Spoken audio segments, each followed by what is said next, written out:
মুসিবতকারী যে আল্লাহ রাব্বুল আলামিনের তর্ক করে ওই কোরআনের মহব্বতকারী ব্যক্তিকে আল্লাহ রাব্বুল আলামিনের কাছে তর্ক করেও জান্নাতে প্রবেশ করে দিবে বলে সুবহানাল্লাহ। এজন্য কোরআনকে তেলাওয়াত করবে, কোরআনকে যারা প্রতিষ্ঠা করবে আল্লাহ রাব্বুল আলামিন বলেন তারা হচ্ছে আল্লাহ রাব্বুল আলামিনের আহাল। হাশরের ময়দান যখন কায়েম হয়ে যাবে, ওই হাশরের ময়দানে আল্লাহ রাব্বুল আলামিন হাশরের ময়দানে বলবে, ও আমার আহালেরা তোমরা কোথায়, আমার আহালরা কই? তখন বলবে তোমার আল্লাহ রাব্বুল আলামিন আবার আহাল কারা, আল্লাহ রাব্বুল আলামিনের আহাল কারা? তখন বলবে আল্লাহ রাব্বুল আলামিন যে আমার আহাল হচ্ছে তারা যারা দুনিয়ায় কোরআন তেলাওয়াত করেছে। সুবহানাল্লাহ। যারা কোরআন তেলাওয়াত করেছে তারাই হচ্ছে আমার আহাল। তাদেরকে যখন ডাক দেওয়া হবে, আমার আহালরা কই, আমার কোরআন ওনারা কই, আমার কোরআনের মহব্বত ওনারা কই? তখন তারা আল্লাহ রাব্বুল আলামিনের সামনে উপবিষ্ট হয়ে যাবে। আল্লাহ রাব্বুল আলামিন বলবেন, ও আমার আহালেরা তোমরা এই হাশরের ময়দানে ছড়িয়ে ছিটিয়ে যাও, যাকে তোমরা চিনো তাকেই ধরে ধরে শাফাআত করে জান্নাতে পৌঁছে দাও। বলে সুবহানাল্লাহ। এই কোরআন এত সম্মানিত কিতাব, এই কোরআনের যারা স্পর্শে যারা থাকবে আল্লাহ রাব্বুল আলামিন তার ইজ্জত তার সম্মান আল্লাহ রাব্বুল আলামিন বাড়িয়ে দেন।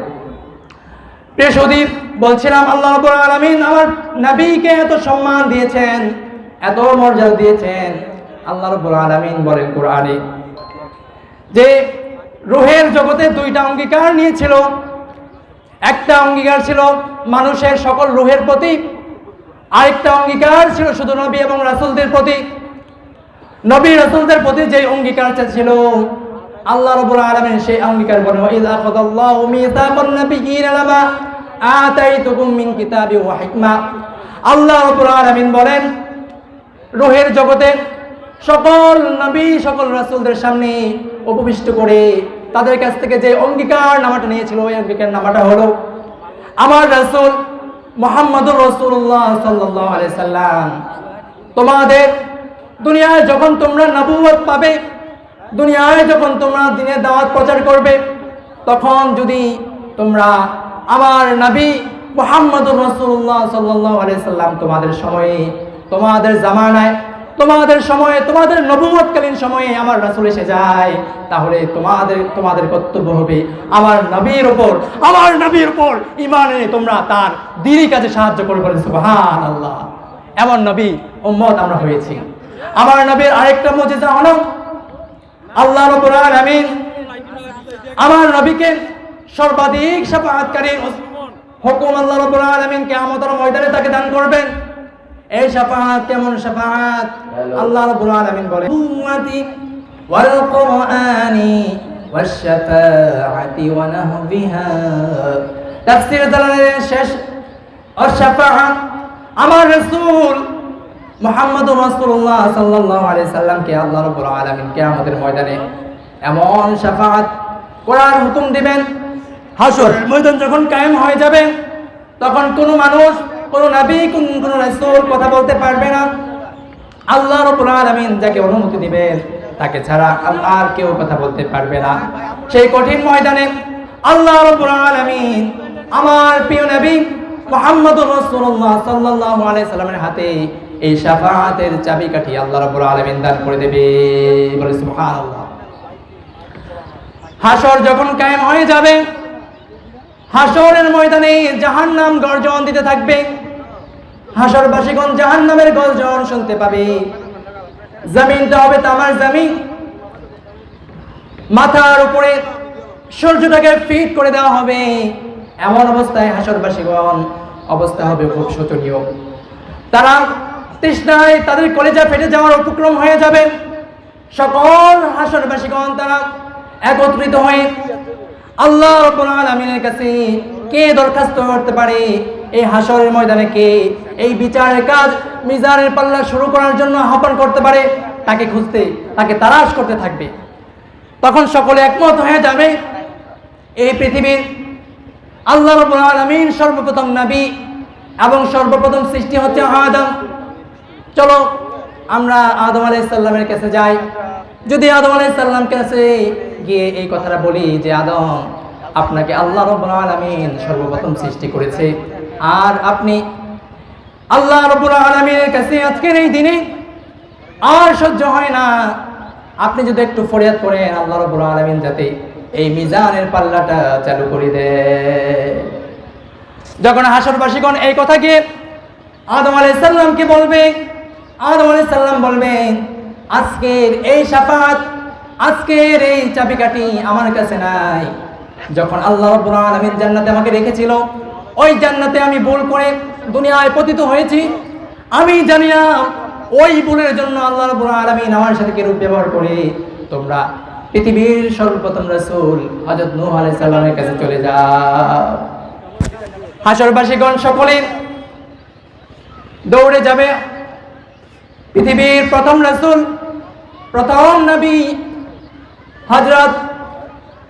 প্রথম রাসূল হযরত নূহ আলাইহিস সালামের কাছে গিয়ে বলবেন, ও আল্লাহর নবী, ও আল্লাহর রাসূল ও নূহ, আল্লাহ রাব্বুল আলামিন সর্বপ্রথম পৃথিবীতে আপনাকে সম্মানিত করেছে, আপনাকে রিসালাত দিয়েছে, আপনাকে কিতাব দিয়েছে। আজকে হাসরের ময়দানে আমরা খুব কষ্টে আছি। আপনি একটু আল্লাহ রাব্বুল আলামিনের কাছে দরখাস্ত করেন যাতে করে আল্লাহ রাব্বুল আলামিন মিজানের পাল্লাটা শুরু করে দেয়। নূহ আলাইহিস সালাম বলবে, আমি আজকের দিনের এই দরখাস্ত করতে পারবো না, কারণ হলো দুনিয়াতে আমার সন্তানকে আমি ঈমান আনয়ন করতে পারি নাই।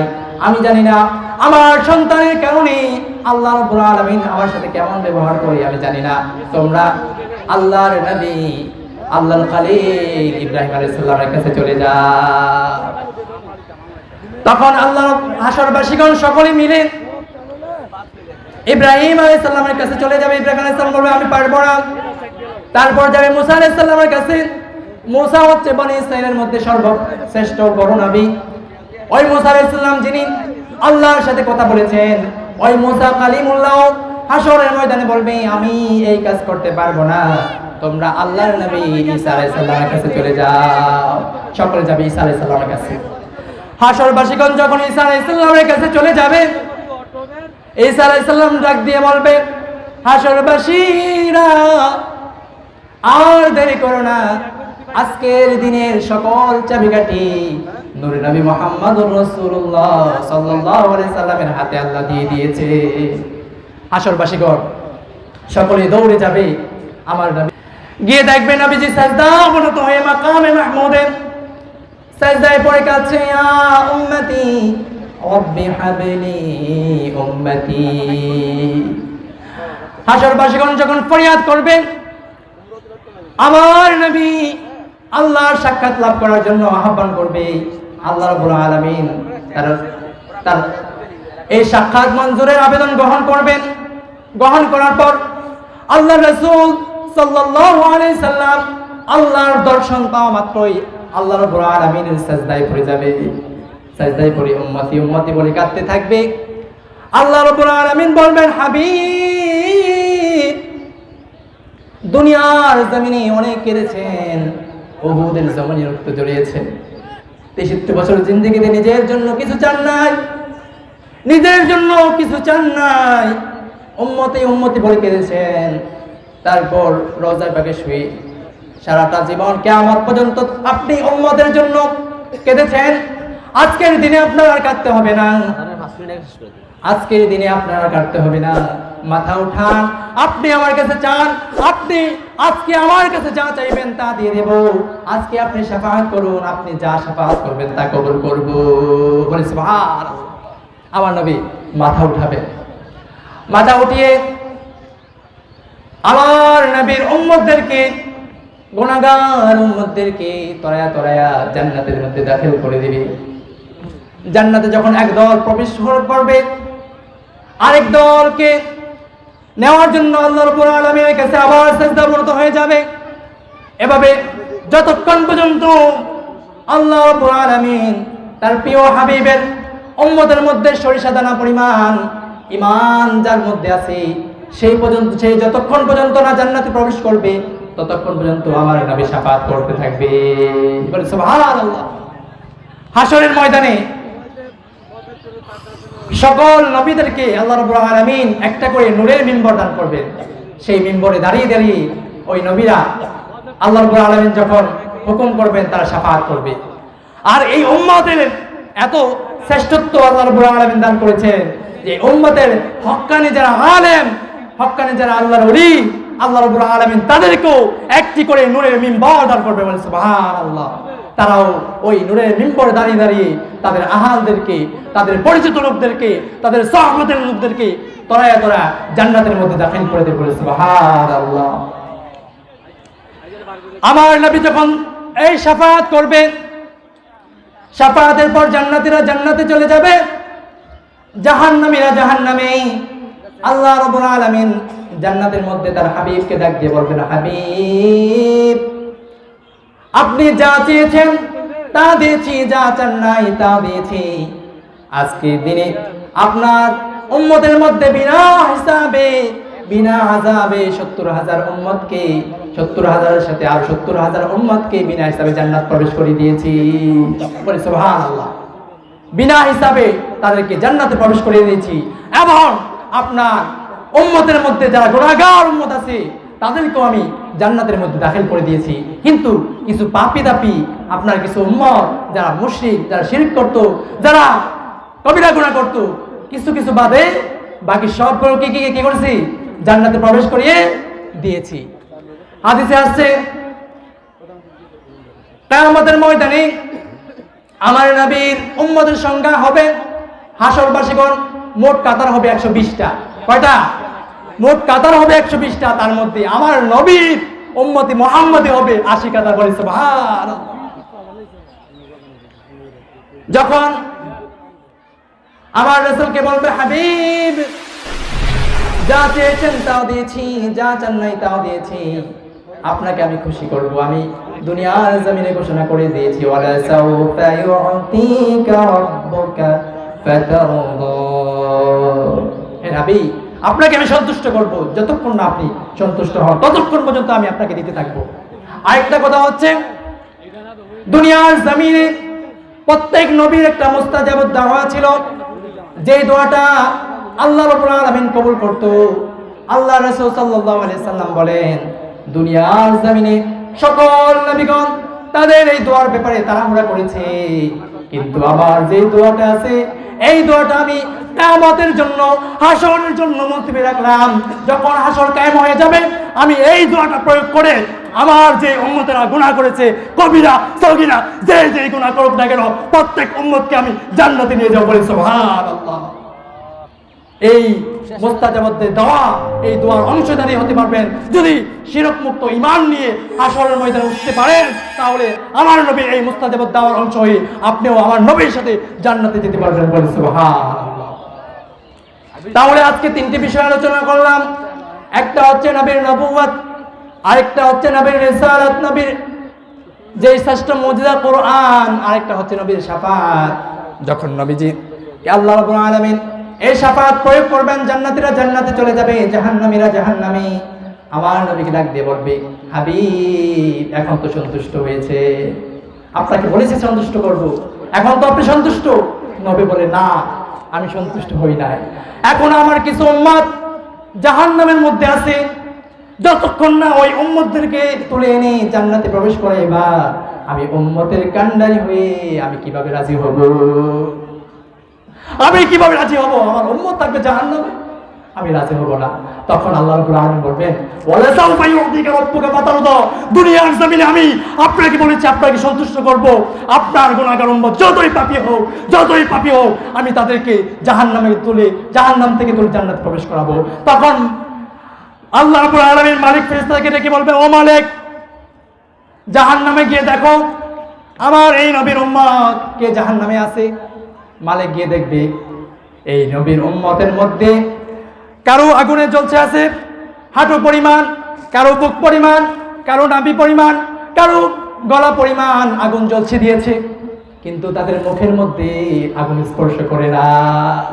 দেখেন উম্মতি মুহাম্মদি কত দাবি, তাদের মুখের মধ্যে আল্লাহ রাব্বুল আলামিন আগুনকে স্পর্শ করা হারাম করে দিয়েছে। দেখবেন তাদের মুখের মধ্যে আগুন স্পর্শ করে না, সকল দেহ জ্বালিয়ে দিয়েছে, কিন্তু তাদের মুখ আগুন স্পর্শ করে না। এমন অবস্থায় মালিক আল্লাহর কাছে ডেকে বলবে, মালিক আপনার বান্দা তো আগুনে জ্বলছে গেছে, এই জ্বলছে যাওয়া দেহগুলো কিভাবে আমি জান্নাতে দাখিল করব? আল্লাহ রাব্বুল আলামিন বলেন জান্নাতের মধ্যে একটা নহর আছে, যেই নহরের নাম হচ্ছে নাহরুল হায়াত। ওই আমার বান্দাগুলোকে তুলে এনে এই জান্নাতুন নাহার, নাহরুল হায়াতের মধ্যে দাখিল করে দাও। যখন এই জান্নাতুন নাহার, নাহরুল হায়াতের মধ্যে ওই জাহান্নামীদেরকে উঠিয়ে দেওয়া হবে, দেওয়ার সাথে সাথে নবীজি বলেন নদীর কিনারে বীজ থেকে চারাগুলো যেমন আঁকা বাঁকা হয়ে গজায়, তেমন করে ওই জাহান্নামীর মাংসর সাথে মাংস, হাড্ডির সাথে হাড্ডি, চামড়ার সাথে চামড়া মিলে সুন্দর অবয়ব দিয়ে গঠিত জান্নাতি মানুষ হয়ে তাকে জান্নাতে প্রবেশ করে দিবে। বলে সুবহান। আমার নবীর শান আল্লাহ রাব্বুল আলামিন বলেন রাফা'আজ যিকর ওয়া রাফা'না লাকা যিকরাক। হে নবী, আপনার শান, আপনার মান, আপনার মর্যাদা আমি বুলন্দ করে দিয়েছি। কেমন বুলন্দ করেছেন? কেমন বুলন্দ করেছেন? আল্লাহ রাব্বুল আলামিন বলেন আমি আল্লাহর নাম যেখানেই উচ্চারিত হবে, আপনি নবীর নাম সেখানে আমি উচ্চারণ করিয়ে দিয়েছি। কিয়ামত পর্যন্ত আমার নাম যেখানে উচ্চারিত হবে সেখানেই আপনি নবীর নাম, আপনি প্রিয় হাবিবের নাম উচ্চারিত হবে। বলে সুবহান। কেমন রাফা'আজ যিকর সম্পর্কে জিবরাইল আমিন এসে আল্লাহ রাব্বুল আলামিন আল্লাহ রাসূল সাল্লাল্লাহু আলাইহি ওয়াসাল্লামকে এসে বলতেছে